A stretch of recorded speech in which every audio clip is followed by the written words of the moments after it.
इस कार्यक्रम के प्रायोजक है कृषि एवं किसान कल्याण मंत्रालय, भारत सरकार। प्रधानमंत्री किसान मान धन योजना। मिलेगा पेंशन का सहारा, कृषक ना होगा बेसहारा। जुड़ेगा खुशियों से नाता, कटेगा सुख से बुढ़ापा। सुरक्षित होगा अन्नदाता, सुरक्षित होगा अन्नदाता। प्रधानमंत्री किसान मान धन योजना से लघु सीमांत किसानों का भविष्य होगा सुरक्षित और 60 वर्ष की आयु से 3,000 रूपए मासिक पेंशन होगी सुनिश्चित। 55 रूपए से 200 रूपए की मासिक किश्त देकर प्रवेश कर सकते हैं। 18 से 40 वर्ष तक के किसान इस अंशदायक योजना में सरकार देगी बराबर का योगदान। सभी किसान भाई बहन इस योजना के लाभ के लिए जन सेवा केंद्र में जाएं और अपना निःशुल्क नामांकन कराएं। प्रधानमंत्री किसान मान धन योजना, अन्नदाता के परिश्रम को संबल, पेंशन से सुरक्षित उनका कर। कृषि एवं किसान कल्याण मंत्रालय, भारत सरकार द्वारा जनहित में जारी। कार्यक्रम किसान की बात में आप सभी का बहुत बहुत स्वागत है, जिसे आपने ट्यून किया है आकाशवाणी के FM गोल्ड चैनल 100.1 मेगाहर्ट्ज पर। और आज के इस अंक में ढेर सारी जानकारियां लेकर हाजिर हूं मैं, आपकी दोस्त कोमल भारती, और मेरे साथ हैं निरंकार। करिए स्वीकार हमारी ओर से नमस्कार जी। और निरंकार, जैसे कि हम हर सप्ताह कोशिश करते हैं, हर कार्यक्रम में कोशिश करते हैं कि कुछ न कुछ ऐसी जानकारियां लेकर के आएं, नई नई जानकारियां लेकर के आएं जो कि हमारे श्रोताओं के लिए लाभदायक सिद्ध हों, उनकी आर्थिक स्थिति को बढ़ाएं, उनके उत्पादन को बढ़ाएं और जो देश में जो खाद्यान्न का स्तर है उसको बढ़ाएं। और सबसे ज़रूरी बात है कि हमारे किसान जो खेती करते हैं उनका ये उद्देश्य रहता है कि जो काफ़ी मेहनत करते हैं उस मेहनत का उन्हें ज़्यादा से ज़्यादा लाभ मिल सके। और इसके लिए सबसे ज़रूरी है कि वो ऐसी फसलों को उगाएं जिनका महत्व ज़्यादा है, जिनसे उनको ज़्यादा मूल्य मिल सकता है और जिनकी वैज्ञानिक तकनीक से अच्छा उत्पादन करके वो गुणवत्तापूर्ण उत्पादन लेकर के उसका मूल्य संवर्धन भी कर सके। क्योंकि मूल्य संवर्धन करने के बाद यानी उसके जो कीमत है उत्पाद की, उसे बढ़ा करके वे ज्यादा लाभ ले सकते हैं। बिल्कुल सही कहा आपने निरंकार कि थोड़ी सी मेहनत की जाए अगर किसी भी एक उत्पाद में, और तो उसका मूल्य संवर्धन किया जा सकता है। जैसे कि हम देखते हैं कि किसान जो है अपने खेतों में गेहूं उगाता है, लेकिन गेहूं जो है सीधा उसे खाया नहीं जा सकता, तो उसका आटा बनाकर या उसके बिस्किट्स बनाकर के जो बाजार में जब वो निकाला जाता है तो गेहूं से ज्यादा उसका दाम मिलता है। बिल्कुल, खाद्यान्न जो है वो बेकरी उत्पादन का आधार है। इसी तरह से जो सब्जियां हैं या हमारे फल हैं वो भी महत्वपूर्ण है। आप देखते हैं कि अब सर्दियों के मौसम में जैसे बहुत सारी सब्जियां आती हैं, उनमें और दूसरे मौसम में उपलब्ध नहीं होती है कई इलाकों में, तो हम क्या करते हैं कि उनका अचार बना के, मुरब्बा बना करके रख सकते हैं, जिसको इस्तेमाल कर सकते हैं। ऐसे ही बहुत सारे फल हैं जिनका हम जैम बना सकते हैं, जेली बना सकते हैं, सब्जियों का अचार बना सकते हैं, मार्मलेड बना सकते हैं और स्क्वैश बना सकते हैं, आइसक्रीम्स बना सकते हैं या कैंडी जैसे कि आपने कहा वो बना सकते हैं। सिरका भी आजकल कई फलों का बनाया जाता है। तो ये छोटी छोटी सी जब आप काम करते हैं तो आप जो भी उत्पादक जो भी आपका है उसमें आप अपना मूल्य संवर्धन कर सकते हैं। और उसमें ज़रूरी बात यह है कि जो हमारे युवा हैं अगर वो इस उद्योग से जुड़ना चाहते हैं, जो कृषि आधारित जितने काम हैं उनसे जुड़ना चाहते हैं, तो उनको सबसे बड़ा फायदा यह है कि शहर की ओर दौड़ की होड़ उनकी रुक जाती है कि भाई शहर में हम दौड़ेंगे, अपने गांव में रहकर ही इन कामों को शुरू कर सकते हैं। बिल्कुल, उसके कई फायदे हैं जी कि जब वो गांव में रहेंगे, एक तो बाहर कोई किराए पर उनको जगह नहीं लेनी पड़ेगी और उनका जो कच्चा उत्पाद है, जो उसमें काम आने वाली चीजें हैं, वो उनके खेतों में होगी तो सस्ती मिलेगी, चाहे वो गांव के निवासी हैं या खुद खेती करने वाले हैं। बिल्कुल। और अगर मूल्य संवर्धन की आवश्यकता की बात करें तो इससे मुनाफा तो बढ़ता ही है, और जो आजकल इतना कंपटीशन है मार्केट में उसमें भी आप अपने आप को लाभदायक पाते हैं। बाजार का विस्तार इससे बहुत ज्यादा होता है और जो आपके उत्पाद की शेल्फ लाइफ है, जैसे कि निरंकार अभी आपने कहा कि उसकी शेल्फ लाइफ भी बहुत ज्यादा बढ़ जाती है और कचरे का भी जो है इसमें सही तरीके से इस्तेमाल हो जाता है या कचरे की कमी आसानी होती है और संसाधनों का बेहतर उपयोग हो पाता है, रोजगार बढ़ता है और आर्थिक विकास तो होता ही होता है। क्योंकि कई बार हम ये देखते हैं कि जब किसी भी सामान का, किसी भी उत्पाद का जब मूल्य संवर्धन किया जाता है तो उसका अधिक से अधिक उपयोग किया जाता है। उसके हर एक जैसे कि बीज हुआ या पल्प हुआ और उसका जो छिलका हुआ, अधिक से अधिक चीज़ों का जो है वो उपयोग किया जाता है मूल्य संवर्धन में। अलग अलग तरीके से भी उसका इस्तेमाल किया जाता है, तो जिससे कचरे में बहुत ज़्यादा कमी आती है। और अकेला व्यक्ति भी ये सारे काम नहीं कर सकता, तो इस तरीके से मिलकर के रोजगार में भी बढ़ोतरी होती है। बिल्कुल। और जब ये काम हम शुरू करते हैं उसमें खुद का तो रोजगार होता ही है, उसके साथ साथ अपने जो दूसरे युवा हैं उनको भी हम रोजगार देते हैं जी। अब इनमें जो हम फलों की बात कर रहे हैं, सब्जियों के साथ साथ फलों का भी बहुत महत्व है, क्योंकि फलों से बहुत सारे उत्पाद ऐसे तैयार किए जा सकते हैं लंबे समय तक उनको संरक्षित रख करके। जैसे कि अनार एक हमारा खास फल है जिसकी पोषण स्थिति है वो बहुत अच्छी है। इसका अगर आप रस निकालते हैं तो रस निकालने के बाद में उसको भी संरक्षित करके रख सकते हैं जी। और उस प्रकार से इसको लंबे समय तक रखने के लिए कई सारी तकनीकें हैं जिन्हें हम आजमा सकते हैं। इसके अलावा इनकी डिब्बाबंदी भी की जा सकती है और लंबे समय तक उनको रख के किसानों के इस्तेमाल में लिया जा सकता है। बिल्कुल। जैसे आज का जो हमारा विषय है कोमल, आज हम इसी विषय पर बात करेंगे कि अनार में मूल्य संवर्धित उत्पाद और निर्यात की संभावनाएं। इस विषय पर जानकारी देने के लिए आज हमारे बीच पहुंच चुके हैं डॉक्टर नृपेंद्र विक्रम सिंह जी, जो प्रधान वैज्ञानिक है फल विज्ञान विभाग, भारतीय कृषि अनुसंधान संस्थान, पूसा, नई दिल्ली में। तो डॉक्टर साहब, स्वागत है आपका कार्यक्रम किसान की बात में। बहुत बहुत नमस्कार जी। और कोमल, जब हम डॉक्टर साहब से जानकारी लेंगे, हमारे जो श्रोता हैं उनके दिमाग में भी कई सवाल आएंगे, वो भी कुछ पूछना चाहेंगे, तो उसके लिए वो हमें सीधे फोन कर सकते हैं और डॉक्टर साहब से अपनी समस्या का निदान पा सकते हैं। बिल्कुल। और इसके लिए हमारे आज की जो टेलीफोन लाइंस हमने आप सभी के लिए ओपन कर दी हैं वो है 23421081 और 23421083। इससे पहले आप दिल्ली का STD कोड 011 लगाना बिल्कुल भी मत भूलेगा। और हम उम्मीद करते हैं कि ज्यादा से ज्यादा श्रोता हमारे इस लाइव टेलीफोन कार्यक्रम जो है इसमें हिस्सा लें और अपने जितने भी सवाल हैं अनार की मूल्य संवर्धित उत्पाद और निर्यात की संभावनाएं विषय से, आप वो सभी सवाल यहाँ पर हमारे जो एक्सपर्ट बैठे हैं डॉक्टर NV सिंह, आप उनसे कर सकते हैं। और कुछ श्रोता नए जुड़े होंगे, उन्हें फिर से आराम से नंबर बता देते हैं जी। 23421081 और दूसरा नंबर है 23421083। तो डॉक्टर साहब, सबसे पहले तो हम ये जानना चाहेंगे कि जो हमारे किसान अनार उगाते हैं, इसके अनार की जो पोषण का जो महत्व है, क्या महत्व है पोषण में इसका? देखिए, जैसा कि आप सभी जानते हैं और हमारी पुरानी कहावत भी है, एक अनार 100 बीमार जी। परंतु आज के यथार्थ में उसका मतलब तो यही निकाल सकते हैं आप लोग कि अगर आप एक अनार खाते रहेंगे तो आपकी 100 बीमारियां दूर हो सकती हैं। अनार एक बहुत ही पोषण की दृष्टि से बहुत महत्वपूर्ण फल है। इसमें मिनरल्स, विटामिन जो मुख्यतः सारे फलों में पाए जाते हैं, इसके अलावा इसमें बहुत से सेकेंडरी मेटाबोलाइट्स पाए जाते हैं जो बहुत से, जैसे प्रोस्टेट कैंसर हो गया, हृदय के रोग हो गए, डायबिटीज़ रिलेटेड इश्यूज हो गए, इसके अगेंस्ट बहुत अच्छे से काम करते हैं। केवल अनार के दाने ही नहीं, अभी आज के नए शोधों के हिसाब से भी पता चला है और इसका बहुत से इसमें क्लिनिकल ट्रायल भी हो चुके हैं कि इसके छिलके में भी बहुत से ऐसे गुण हैं जो हमारी बहुत सी बीमारियों का निदान कर सकते हैं। तो निश्चय ही अनार एक केवल फल नहीं है परंतु एक आयुर्वेदिक औषधि भी है और अगर अनार का आप नियमित रूप से उपयोग करेंगे तो निश्चय ही बहुत से बीमारियों का समाधान किया जा सकता है। जी। अच्छा, अनार के क्या क्या उत्पाद हम तैयार कर सकते हैं? एक श्रोता लाइन पे आ गए हैं, डॉक्टर साहब से बात जारी रखेंगे। हेलो हेलो, नमस्कार जी, कार्यक्रम में आपका स्वागत है। नमस्कार सर। अपना परिचय दीजिए, कहाँ से बोल रहे हैं?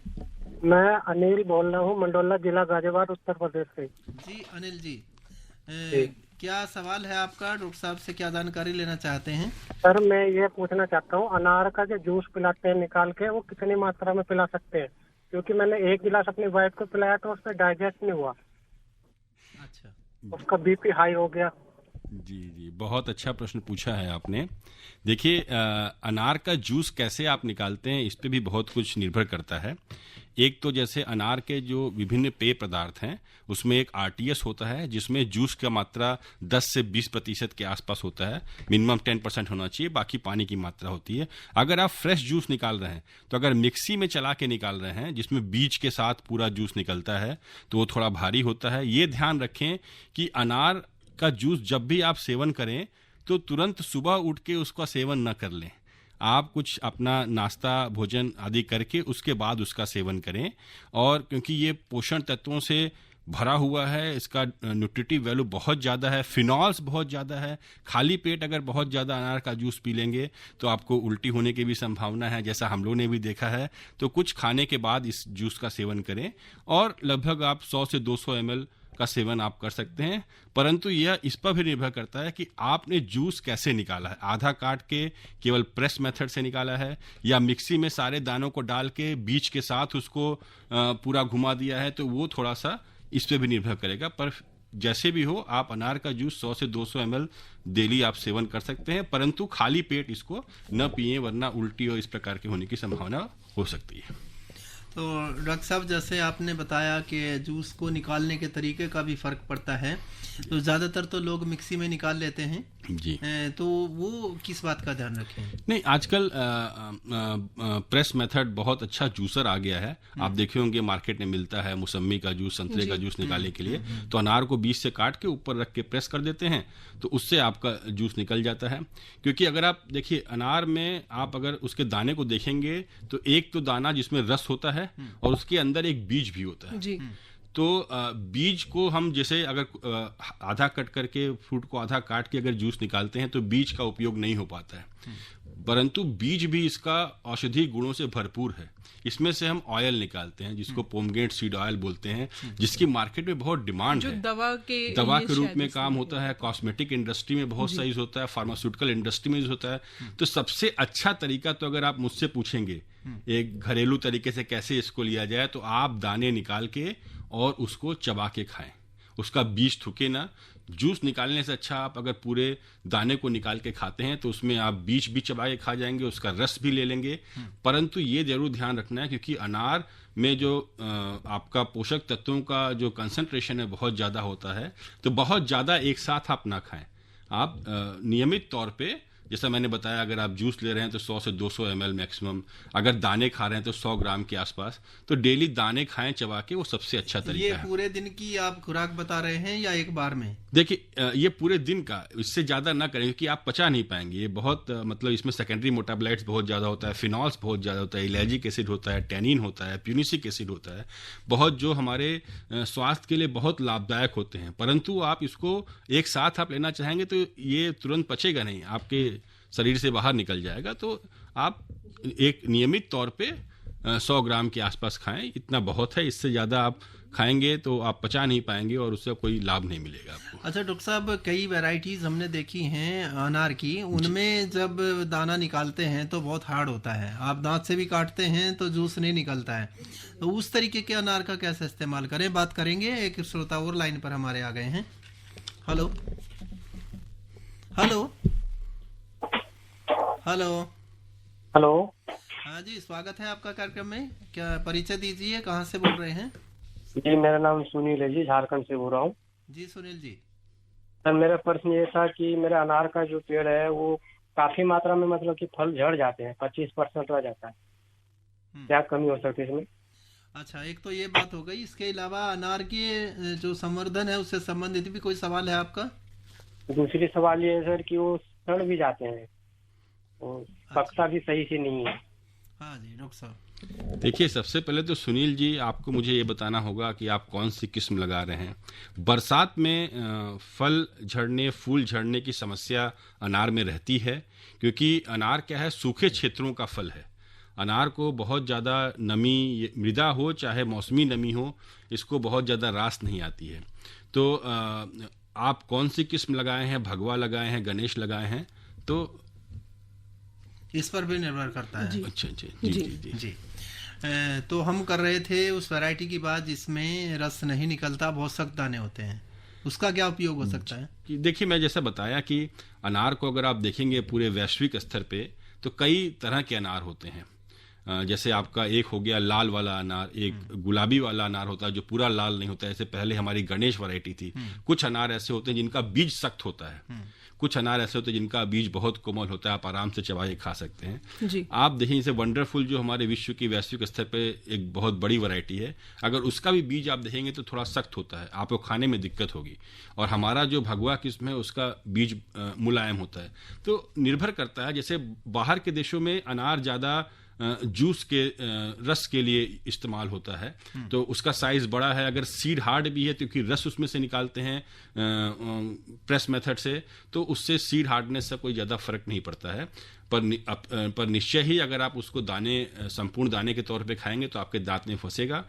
तो ये तो उसका नेचर है। अब हमारे यहाँ भी आप देखिए जंगली अनार होता है, आप उत्तराखंड जाएंगे, हिमाचल जाएंगे, जम्मू कश्मीर जाएंगे, तो जिसके छोटे फल होते हैं, थोड़ा अम्लता उसमें ज़्यादा होती है, उसका भी सीड बहुत हार्ड होता है। जी। तो हम लोग प्रयास यही रहता है कि जो भी नई किस्म निकले वो कोमल बीजों के साथ निकले। तो हमारी जो नई किस्म है, उपयोग भी तो होगा कुछ। हाँ, आप उसका जैसे आप जो हार्ड सीडेड है, अगर उसका एसिडिटी ज़्यादा है, जैसे आप एक जानते होंगे उत्पाद जिसको अनारदाना हम लोग बोलते हैं, वो सख्त वाले बीजों से बनाए जाते हैं, जो मैंने बताया ना जंगली वाले जम्मू कश्मीर, हिमाचल प्रदेश, और ये सुखा के, और इसका फार्म गेट प्राइस जो है अनारदाने का 1 किलो का 1000 रुपए तक जाता है। डॉक्टर साहब, जैसे अनारदाने का आपने बताया कि अनारदाना बनाया जा सकता है अनार से, ऐसे कौन कौन सी चीजें हैं जो अनार से बनाई जा सकती है ताकि मूल्य संवर्धन किया जा सके, जैसा कि हमारा आज का विषय है? देखिए आज का हमारा जमाना टोटल यूटिलाइजेशन का है, कि हम ये नहीं केवल सोचते हैं कि केवल जूस से हम बना सकते हैं, हम चाहते हैं कि हमारे फल का कोई भी भाग ऐसा ना जाए जिसको हमें फेंकना हो।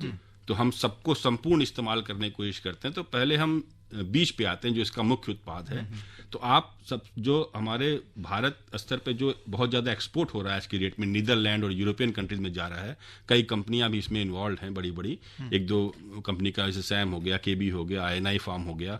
तो ये बीज को न्यूनतम प्रसंस्कृत करके, मिनिमली प्रोसेस करके, दाने को निकाल के, इसको पैक करके और लो टेम्परेचर कंडीशन में इसको बाहर भेजते हैं। तो ये भी एक वैल्यू एडिशन का एक आयाम है। इसके बाद बीज को भेजते हैं। हाँ, बीज को सारा निकाल के, अनार से बीज निकाल के, और उसको कम तापमान में जिसको बोलते हैं मिनिमल प्रोसेसिंग, न्यूनतम प्रसंस्कृत करके इसको भेजते हैं, और काफी इसमें फायदा है। बाकी एक और श्रोता लाइन पे आ गए हैं, डॉक्टर साहब रुकना पड़ेगा। हेलो नमस्कार जी। नमस्कार जी, स्वागत है आपका कार्यक्रम में।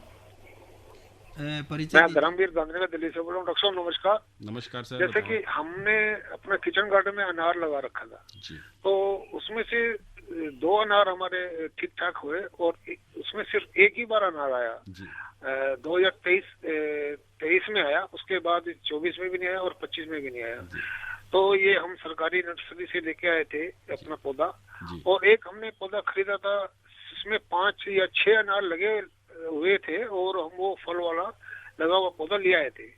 पर उसके बाद वो पौधे में पता नहीं क्या हुआ, हमने कुछ भी नहीं करा, वो 1 महीने बाद ऑटोमेटिक सारे फल सूख गए और कुछ गिलहरी खा गई। इसके बाद वो पौधा भी सूखता चला गया। ये क्या, वैरायटी तो अच्छी थी, अब ये वैरायटी का नाम तो हमें नहीं पता डॉक्टर साहब, ये ऐसा क्यों? और जो मेरे पास अभी लगा हुआ है अनार, तो उसमें अनार लाने के लिए हमें और क्या उपाय करने पड़ेंगे? सारी मेहनत हमारी खराब हो जाती है। जी, बहुत अच्छा प्रश्न पूछा है।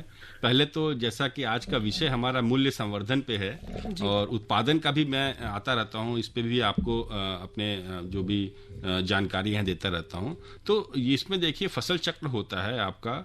अगर आपको अनार का फसल लेना है तो पहले हम जैसे आपका रेस्ट फेज होता है, स्ट्रेस फेज होता है, फिर फ्लावरिंग, फ्रूटिंग, और फिर हार्वेस्टिंग का समय आता है। तो आपने रेस्ट फेज में, जिसको स्टोरेज फेज ही बोलते हैं, आपने खाद पानी का ध्यान रखा है कि नहीं, आपने पौधे में कुछ डाला है कि नहीं। जैसे हमारे उत्तर भारत में मैं अक्सर देखता हूँ कि उसमें कीड़े निकलते हैं, जब आप तोड़ते हैं अनार को तो उसमें से कीड़े, वो सड़ा हुआ निकलता है अंदर से, क्योंकि अनार में जब पुष्पन की क्रिया होती है उस समय ही जो अनार बटरफ्लाई है उसमें अंडा दे देती है, और हमको वो अंडा अंदर अंदर पनपता रहता है, पिल्लू बनता है, और फिर सारा खा के वो बाहर निकलता है।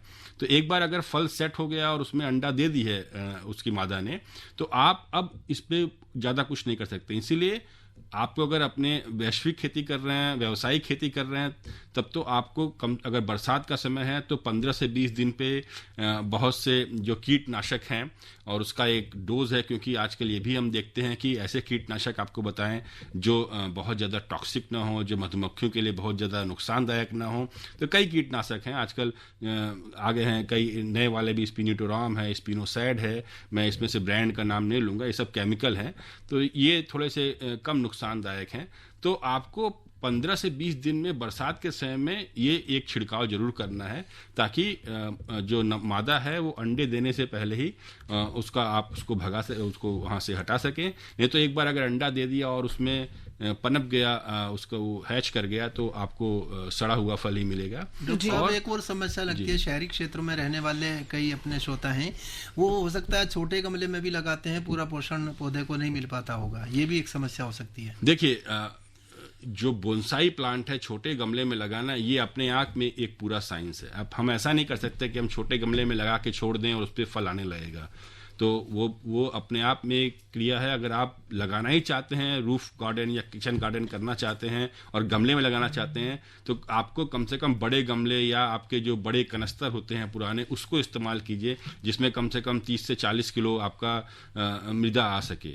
बहुत छोटे गमले में अनार का उत्पादन ऑर्नामेंटल पर्पस के लिए ठीक है, पर खाने के लिए आपको अनार वो नहीं मिलेगा। डॉक्टर साहब, आप मूल्य संवर्धन के ऊपर बात निर्यात की हम बात कर रहे थे कि बीजों का निर्यात होता है जूस अलग करके। तो बीज होते हैं, जैसे आपका रस हो गया, रस में भी कई, एक तो होता है जो हम रस को ऐसे ही पॉस्चराइज करके पैक करके जो 100% जूस होता है, उसको भी आप बेच सकते हैं। अदरवाइज क्योंकि अनार क्या है, क्योंकि इसमें फिनॉल बहुत ज़्यादा होता है, अगर आपको हम पूरा ऐसे 100% जूस दे देंगे तो आपके पीने में थोड़ा करछापन लगेगा, उसमें फिनॉल्स बहुत ज़्यादा होता है, तो वो स्वास्थ्य के लिए अच्छा है। जो पैक्ड होता है अनार, इसका मतलब उसमें पूरा 100% अनार जो नहीं भी होता है। Ready to serve beverages RTS की कैटेगरी में जो आते हैं, उसमें जो मात्रा होती है वो 10 से 20% जूस की मात्रा होती है। ऐसा नहीं, शुद्ध जूस भी मार्केट में मिलता है, अलग अलग के नाम से मिलता है। इसके बाद आप जूस को गाढ़ा करके, कंसंट्रेट करके, जैसे बहुत से लोग इसको निर्यात भी करते हैं, एक्सपोर्ट करते हैं, एक्सपोर्ट इंपोर्ट में इन्वॉल्व होता है, तो गाढ़ा करके, क्योंकि क्या है, अगर आपका जूस रहेगा तो आपको काफ़ी जगह लेगा, और मोस्टली जो ये पदार्थ होते हैं ये आपका कूल चेन मेंटेन करके भेजा जाता है। तो अगर गाढ़ा कर देंगे तो आपका, अगर मान लीजिए 100 लीटर जूस है, तो वो घट के काफ़ी कम हो जाएगा, जिसको निर्यात करना बहुत आसान है। और बाहर के देशों में उस कंसंट्रेट को लेके फिर उसको रिकॉन्स्टिट्यूट कर लेते हैं। जैसा आप सुने होंगे, दूध के केस में दूध पाउडर भेजा जाता है और बाद में उसको रिकॉन्स्टिट्यूट किया जाता है। तो बहुत से पदार्थ हैं, जूस हो गया, मिनिमली प्रोसेस डेयरी हो गया, RTS हो गया, इसके बाद आपके बीज से तेल निकलता है।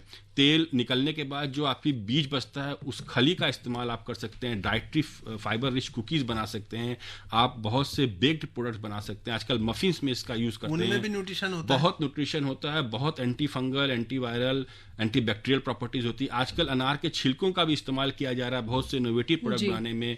आपकी कॉस्मेटिक इंडस्ट्री में बहुत अच्छा डिमांड है। अगर कोई भी साथी एक बार रामबन, एक कश्मीर में एक जगह है जम्मू कश्मीर में या हिमाचल में जाएगा, तो अनार की चटनी बनती है, अनार के छिलके का भी सुखा के बेचा जाता है और इंडस्ट्री बहुत उसको लेती है। शायद अनार के छिलकों का इस्तेमाल प्राकृतिक रंगों के लिए भी किया जाता है। प्राकृतिक रंगों के लिए कर सकते हैं। आपका इवन फूलों का इस्तेमाल प्राकृतिक, क्योंकि इसमें नर फूल भी होता है जिसपे फ्रूट सेट नहीं होता है, एक बार वो गिर गया तो उससे कोई इस्तेमाल नहीं है। तो उन फूलों को भी आप इस्तेमाल कर सकते हैं प्राकृतिक रंग निकालने के लिए, और इस पर काफ़ी शोध भी हुआ है। छिलके का इस्तेमाल कर सकते हैं, आपका बेकरी प्रोडक्ट में उसको डाला जाता है, उससे आपका जो इन्फेक्शन, जो माइक्रोबियल ग्रोथ होता है, वो काफ़ी स्लो हो जाता है। तो अनंत प्रसंस्कृत उत्पाद अनार से बनाए जा सकते हैं। ये निर्भर करता है कि आपका मार्केट क्या चाहता है, आप क्या एक्सपोर्ट कर सकते हैं। उत्पाद तो आप बहुत से बना सकते हैं, ऐसे ही बहुत से उत्पाद होते हैं जो आप बना तो लेंगे पर उसका मार्केट नहीं है तो कोई खरीदेगा नहीं। तो मैं, जैसे मिनिमली प्रोसेस डेयरी है, जूस है, RTS है, कंसंट्रेट है, ये इजीली आप या तो एक्सपोर्ट कर सकते हैं या डोमेस्टिक मार्केट में भी इजीली सेल हो जाता है। डॉक्टर साहब, एक श्रोता हमारे साथ टेलीफोन लाइन पर है, आइए पूछ लेते हैं कि उनका क्या प्रश्न है। हेलो हेलो, नमस्कार, स्वागत है आपका कार्यक्रम किसान की बात में। अपना प्रश्न बताएं, अब उससे पहले अपना परिचय दीजिए। जी, मैं सागर हूँ आसाम से, और मेरा प्रश्न ये है कि अनार की ऐसा कौन सा वैरायटी में यूज करूँ, जैसे कि मेरा आसाम में खाली बरसात होता रहता है और धूप भी पड़ने से बहुत जोरों से धूप पड़ती है, तो कौन सा वैरायटी यूज करो जिसका जूस ज्यादा बेच के मैं मुनाफा अर्जित कर सके? जैसा कि आपने बताया आप आसाम से हैं जी, तो देखिए, जैसा मैंने पहले ही अपने ओपनिंग रिमार्क वक्तव्य में बोला कि जितने भी जहाँ पे वर्षा ज़्यादा होती है, जहाँ पे थोड़ा मिट्टी भारी है, वहाँ पे अनार की व्यावसायिक खेती करना सिफारिश नहीं है। हम लोग उसका रिकमेंडेशन नहीं करते हैं क्योंकि ये सूखे क्षेत्रों का फल है। आपको फ्लावरिंग में और फ्रूट सेट में काफ़ी दिक्कत आएगी। ठीक है, किचन गार्डन में लगाने के लिए, रूफ टॉप गार्डन में लगाने के लिए, बालकनी गार्डन में लगाने के लिए, जहां आप खुद से ध्यान दे पाएं एक पौधे 2 पौधों को, वहां तक ठीक है। पर व्यावसायिक खेती आप वहीं पे करें जहां पे जो सूखे क्षेत्र हों, जहां बरसात आप मान के चलिए 1000 मिलीमीटर, वैसे तो 800 मिलीमीटर की वार्षिक वर्षा 800 मिलीमीटर के नीचे हो तो और अच्छी बात है, बट 1000 मिलीमीटर के नीचे तो होनी चाहिए। मिट्टी हल्की होनी चाहिए, जैसे राजस्थान हो गया, महाराष्ट्र हो गया, गुजरात के कुछ भाग हो गए, तो ये कर्नाटक के कुछ भाग हो गए जिसको दक्कनी पठार का क्षेत्र हम बोलते हैं। हिमाचल में भी बहुत सी ऐसी जगह है, जैसे कुल्लू हो गया, वहाँ पे अनार काफ़ी है, वर्षा लिमिटेड ही होती है वहाँ पे भी। तो ऐसे क्षेत्र ज़्यादा पोटेंशियल क्षेत्र हैं। अगर आप वैसी जगह लगाएंगे जहाँ बरसात ज़्यादा होती है तो आपको एक्स्ट्रा ध्यान देना पड़ेगा, एक्स्ट्रा केयर करेंगे तो कॉस्ट ऑफ प्रोडक्शन आपका बढ़ेगा। तो जो फ़ायदा आपको अनार से मिलना चाहिए शायद उतना फ़ायदा आप न ले पाएँ। परंतु निश्चय ही किचन गार्डन के लिए, खुद के खाने के लिए, क्योंकि आजकल न्यूट्रिशन गार्डन का भी कॉन्सेप्ट बहुत आया है, जिसमें बहुत से राज्य अनार के कुछ पेड़ों को सबको दे रहे हैं कि अपने किचन गार्डन में लगाएं और उससे वो उसका जो पोषण तत्व हैं वो अगर उसको खाएंगे तो उनको उससे फ़ायदा मिलेगा। तो न्यूट्रिशन गार्डन के अंतर्गत भी अनार को दिया जा रहा है बहुत से राज्यों में। तो वैसे आप 1-2 पौधे को लगा सकते हैं और उसकी देखरेख करेंगे। वैरायटी तो हर तरफ आज की डेट में भगवा ही चलती है। भगवा से निकली हुई सुपर भगवा है, हमारे एनआरसीपी की वैरायटी सोलापुर लाल है जो बायो फोर्टिफाइड वैरायटी है। इसके बाद काजरी से निकली है काजरी विशाल। तो पहले हमारी वैरायटी एक गणेश हुआ करती थी, तो मृदुला, रक्ता, भगवा, सुपर भगवा, सोलापुर लाल, काजरी विशाल, तो ये सब कुछ वैरायटी है। इसके अलावा आजकल एक किसान भाई ने भी एक हमारी वैरायटी रजिस्टर की है, वो उसको भगवा से उन्होंने सिलेक्शन करके निकाला है जिसका नाम उन्होंने शरद किंग रखा है। तो ये फार्मर्स रजिस्टर्ड वैरायटी है जिसकी भी काफ़ी डिमांड है मार्केट में। तो ये भी एक उदाहरण है, किसान भाई भी अगर ध्यान से काम करें, मन लगाए काम करें, तो उनके नाम पे भी कोई वैरायटी रजिस्टर हो सकती है और उसका वो अच्छा फ़ायदा निकाल सकते हैं। आप सुने होंगे गोल्डन सीताफल एक वैरायटी है, वो भी किसान की, और शरद किंग भी अनार की किसान की। और निर्यात की क्या संभावनाएं हैं, संक्षेप में चाहेंगे क्योंकि समय कार्यक्रम का थोड़ा ही बचा है। बहुत असीमित संभावनाएं। अगर आप देखें तो अगर फ्रेश फ्रूट की बात करें तो अंगूर नंबर 1 पे है भारत से, अगर फ्रेश फ्रूट की बात करें। अनार भी काफ़ी तेज़ी से, लगभग 600 करोड़ का सालाना हम लोग निर्यात करते हैं। हमारा south east Asian countries, gulf में, और पिछले कुछ साल में तो हमने यूएस में भी एक्सपोर्ट किया है। यूरोप एक हमारा बहुत अच्छा मार्केट है। तो अगर पैसे की बात करेंगे तो सब मिला के सबसे ज़्यादा पैसा निर्यात से हमें गल्फ में मिलता है। पर अगर प्रति किलो पैसे की बात करेंगे निर्यात एक्सपोर्ट से तो यूएस और यूरोप से मिलता है। और अगर वॉल्यूम की बात करेंगे, सबसे ज़्यादा क्वांटिटी हम कहाँ एक्सपोर्ट करते हैं तो श्रीलंका, नेपाल, बांग्लादेश, यहाँ पे। तो वॉल्यूम के टर्म्स में यहाँ पे करते हैं। टोटल जो रेवेन्यू जनरेट होता है सबसे ज़्यादा गल्फ से होता है। और अगर पर केजी सबसे ज़्यादा पैसा कहाँ से मिलता है तो यूरोप और यूएसए में एक्सपोर्ट। डॉक्टर साहब, आपने अनार के संवर्धन के बारे में इतनी महत्वपूर्ण जानकारी हमारे श्रोताओं को दी, इसके लिए डॉक्टर एनवी सिंह जी आपका बहुत बहुत धन्यवाद।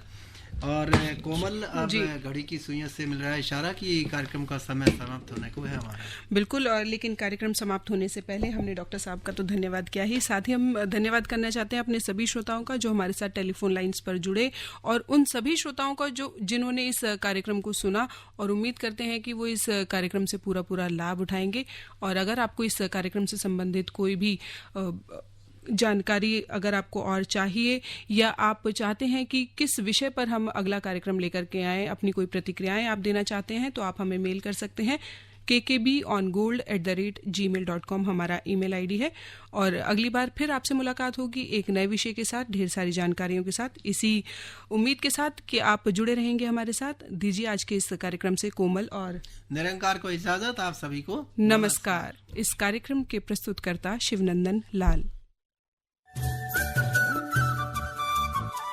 इस कार्यक्रम के प्रायोजक थे कृषि एवं किसान कल्याण मंत्रालय, भारत सरकार।